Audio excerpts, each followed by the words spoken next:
Assalamualaikum dan salam sejahtera. Dalam video ini, kumpulan kami akan membentangkan tentang dasar ekonomi baru merupakan strategi kerajaan era pasca kolonial dalam penyusunan semula masyarakat bagi menyelesaikan kedudukan yang tidak seimbang dari segi penguasaan ekonomi pelbagai kaum di Malaysia. Berikut adalah senarai nama ahli kumpulan kami. Tanpa melengahkan masa lagi, mari kita mulakan pembentangan kami dengan latar belakang bagi dasar ekonomi baru. Akan berfungsi tentang latar belakang dasar ekonomi baru atau DEB. Semasa penjajahan British menggunakan satu cara pentadbiran iaitu pecah dan perintah, di mana penduduk tanah Melayu diasingkan mengikut kaum, kerajaan dan tempat tinggal. Tiga kaum utama iaitu Melayu, Cina dan India diasingkan, di mana kaum Melayu dia tinggal di kampung dan terlibat dalam pertanian. Kaum Cina dia tinggal di bandar dan terlibat dalam perniagaan dan perlombongan, manakala kaum India tinggal di estate dan bekerja di ladang.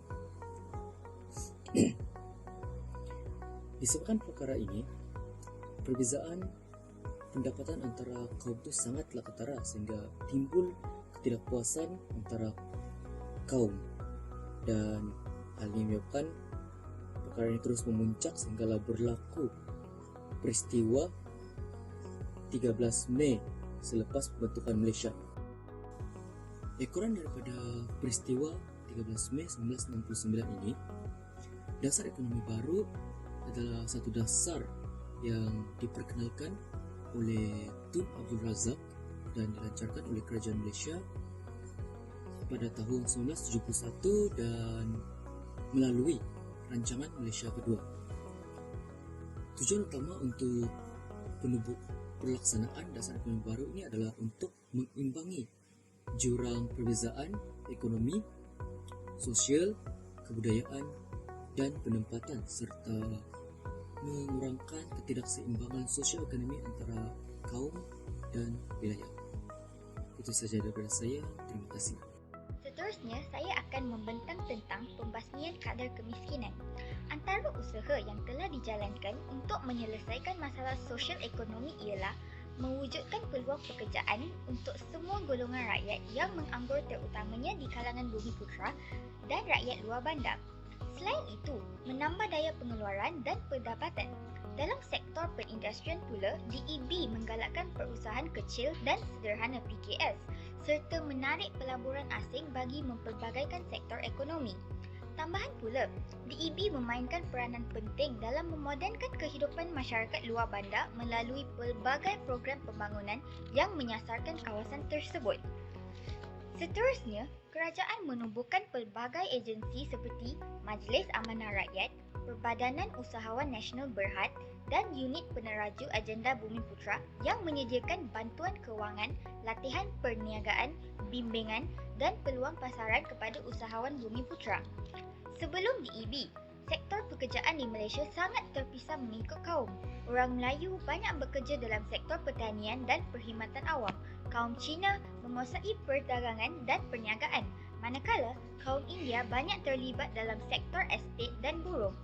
Oleh itu, DEB bertujuan untuk membetulkan ketidakseimbangan ini agar mewujudkan suasana pekerjaan yang mencerminkan komposisi kaum di Malaysia.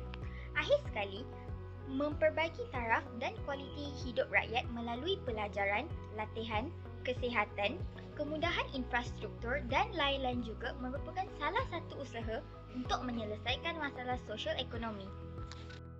Objektif yang kedua ialah penyusunan semula masyarakat untuk mewujudkan perpaduan nasional dengan mengurangkan ketidakseimbangan ekonomi antara kaum, khususnya antara kaum Melayu dan bukan Melayu. Tujuan pelaksanaan ini adalah untuk mewujudkan masyarakat perdagangan dan perindustrian dalam kalangan orang Melayu dan Bumiputera, di mana hal ini dapat membentuk 30% ekonomi dalam tahun 1990. Seterusnya, menubuhkan agensi seperti MARA, Bank Pembangunan, Bank Bumiputera dan Amanah Saham Nasional. Seterusnya, meninggikan daya pengeluaran dan taraf kehidupan golongan miskin melalui proses memodernkan kawasan luar bandar. Sebagai contoh, pembangunan infrastruktur seperti membina jalan raya dan mendapatkan kemudahan akses kepasaran. Seterusnya, pemodenan pertanian. Sebagai contoh, memperkenalkan teknologi moden seperti jentera, baja dan benih berkualiti. Dan yang terakhir, penumbuhan rancangan tanah yang menubuhkan agensi seperti Felda dan Fekra untuk membuka tanah baru untuk rakyat. Terdapat beberapa cabaran yang dihadapi sepanjang pelaksanaan dasar ekonomi baru. Pertama, berlakunya ketidakseimbangan dan diskriminasi kaum. Dasar ekonomi baru memberi penekanan khas kepada golongan bumi putera. Mereka banyak mendapat bantuan ekonomi, peluang pendidikan dan peluang pekerjaan. Ini menyebabkan golongan bukan bumi putera berasa terpinggir kerana tidak menerima peluang dan layanan yang sama. Seterusnya, berlaku penyalahgunaan dari segi pelaksanaan. Hal ini kerana sesetengah program dasar ekonomi baru tidak sampai kepada golongan sasaran. Sebaliknya, ia dimonopoli oleh golongan elit bumi putera. Mereka menyalahgunakan kuota, di mana hak atau peluang diberikan kepada individu yang berada dan bukan kepada individu yang memerlukan. Hal ini menyebabkan jurang kemiskinan semakin lebar. Selain itu, dasar ekonomi baru juga menimbulkan budaya kebergantungan. Setengah golongan bumi putera terlalu bergantung kepada insentif kerajaan.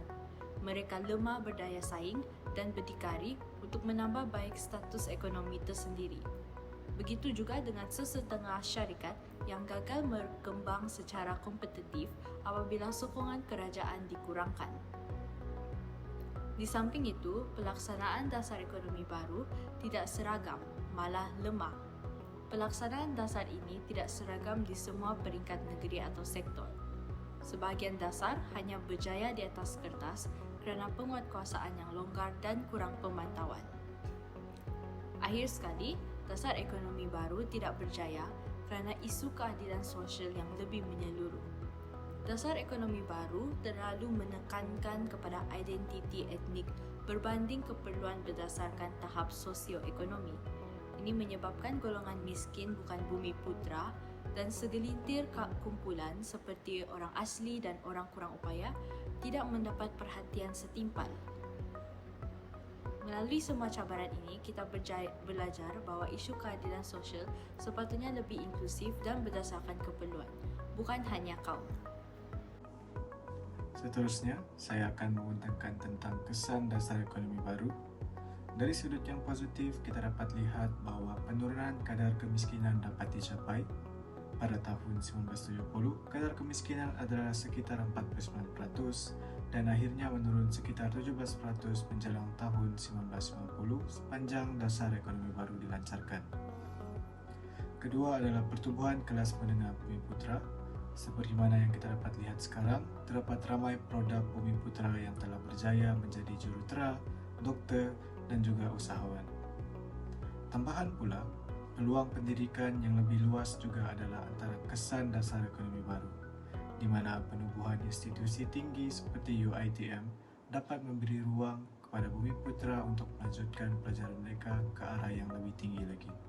Dari sudut yang negatif pula, dasar ekonomi baru mengundang kepada ketidakpuasan kaum bukan bumi putera, di mana mereka melihat dasar ekonomi baru ini memikirkan mereka dari segi bidang pendidikan dan juga peluang ekonomi. Seterusnya adalah ketirisan dan salah guna kuasa juga berlaku di mana kita dapat lihat sehingga sekarang. Bantuan ekonomi kadangkala hanya sampai kepada golongan elit ataupun golongan politik. Akhir sekali, terwujudlah ketidakseimbangan dalam kalangan bumi putera. Sebagai contoh, ada masih golongan yang tidak mendapat manfaat yang diberikan oleh kerajaan secara adil. Saya akan membentangkan tentang pelaksanaan DIB dalam sektor pertanian dan pendidikan di luar bandar. Terlebih dahulu saya akan membentangkan tentang sektor pertanian. Sektor pertanian menjadi tumpuan utama DIB kerana majoriti penduduk luar bandar terlibat dalam bidang ini. Objektif utamanya adalah untuk meningkatkan pendapatan petani dan mengurangkan kebergantungan kepada pertanian secara diri. Felda atau Lembaga Kemajuan Tanah Persekutuan ditubuhkan untuk membuka tanah baru di kawasan luar bandar. Tanah ini diberikan kepada peserta miskin, terutamanya bumi putera, untuk diusahakan secara komersial seperti penanaman kelapa sawit dan getah. Felda bukan sekadar menyediakan tanah, tetapi juga infrastruktur lengkap seperti rumah, latihan bantuan modal, jaminan pasaran untuk hasil pertanian pesertanya. Dua agensi penting lain ialah Velcra yang fokus untuk memulihkan kawasan kampung tradisional dan Risda yang membantu pekebun kecil meningkatkan hasil getah melalui teknologi modern dan bantuan input pertanian. Seterusnya saya akan membentangkan tentang peranan pendidikan dalam DIB. DIB juga memberikan tumpuan kepada pendidikan sebagai alat mobiliti sosial dan pengurangan kemiskinan. Penduduk berpendidikan berpeluang menyertai sektor ekonomi moden yang berkembang pesat. Kerajaan membina lebih banyak sekolah rendah dan menengah di luar bandar, serta menaik taraf prasarana seperti jalan, bekalan air, elektrik, dan perpustakaan untuk memudahkan akses kepada pendidikan. Seterusnya, bantuan keuangan pendidikan seperti beasiswa, derma siswa, dan pinjaman diperuntukkan kepada pelajar luar bandar, terutama Bumi Putra. Program rancangan makanan tambahan dan bantuan pakaian sekolah turut disediakan untuk keluarga miskin. Seterusnya, pelajar Sumedang luar bandar diberi keutamaan untuk melanjutkan pelajaran ke institusi tempatan dan luar negara. Kemudahan asrama dan pengangkutan disediakan untuk memastikan pelajar luar bandar mendapat akses pendidikan yang sama. Kesimpulannya, inisiatif dalam sektor pertanian dan pendidikan di bawah DIB berjaya mentransformasi kehidupan masyarakat luar bandar, meningkatkan pendapat mereka, dan membuka peluang mobiliti sosial melalui pendidikan. Terima kasih. So, seterusnya kita akan beralih kepada perbandingan sebelum dan selepas pelaksanaan DIB. Jadi, sebelum ini, rakan sekumpulan saya sudah membentangkan tentang isi-isi berkaitan DIB, namun saya ingin jelaskan tentang perbandingan antara sebelum dan selepas pelaksanaan DIB. Jadi, salah satu perbandingannya ialah daripada struktur ekonomi di Malaysia daripada sebelum dan selepas DIB. Jadi, sebelum DIB, struktur ekonomi di Malaysia ini lebih bersifat etnosentrik, di mana dia lebih mengkhususkan pekerjaan berdasarkan daripada kaum. Sebagai contoh, masyarakat Melayu lebih tertumpu di kawasan luar bandar seperti kampung. Oleh sebab itu, kebanyakan orang Melayu lebih tertumpu menjadi petani dan juga nelayan, di mana mereka mempunyai pekerjaan yang berpendapatan kecil. Manakala bagi masyarakat Cina pula, mereka lebih tertumpu di kawasan bandar, di mana mereka menjadi peniaga-peniaga dan pedagang. Manakala bagi masyarakat India pula, mereka lebih cenderung di kawasan estet, di mana mereka bekerja sebagai buruh kontrak dan juga peladang-peladang kelapa sawit dan getah.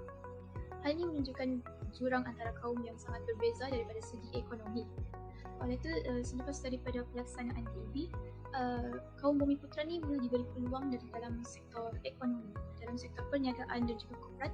Manakala bagi masyarakat Cina dan India pula, mereka lebih digalakkan untuk terlibat dalam sektor kerajaan dan juga pendidikan tinggi.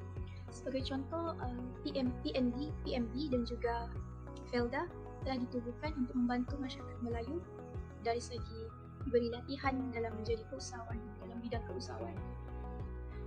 Seterusnya, kita dapat tengok daripada segi pendidikan tinggi, kaum Bumi Putra ni kurang melanjutkan pelajaran di pendidikan tinggi atas faktor latar belakang ekonomi keluarga yang agak rendah dan juga keadaan luar bandar yang tidak, dan kekurangan institusi pendidikan tinggi. Oleh sebab itu, kerajaan telah membuat inisiatif selepas pelaksanaan DIB melalui penubuhan institusi pendidikan tinggi seperti UiTM dan juga menyediakan beasiswa mara untuk kaum Bumi Putra. Di samping itu, kerajaan juga telah menyediakan peluang kuota pendidikan kepada kaum Bumi Putra supaya lebih ramai anak-anak muda daripada kaum Bumi Putra boleh melanjutkan pelajaran di pendidikan tinggi. Perbandingan terakhir ialah daripada taraf kemiskinan. Daripada sebelum pelaksanaan DIB, kita dapat tengok kaum Bumi Putra ni taraf kemiskinan dia kalau dibandingkan dengan kaum bukan Bumi Putra adalah sangat ketara. Seperti yang saya ulaskan tadi, kaum Bumi Putra ni lebih tertumpu di kawasan luar bandar ataupun kampung-kampung, di mana mereka cuma dapat menjalankan aktiviti harian atau mendapatkan pekerjaan dengan melalui sumber yang dapat menghasilkan sumber pendapatan yang rendah.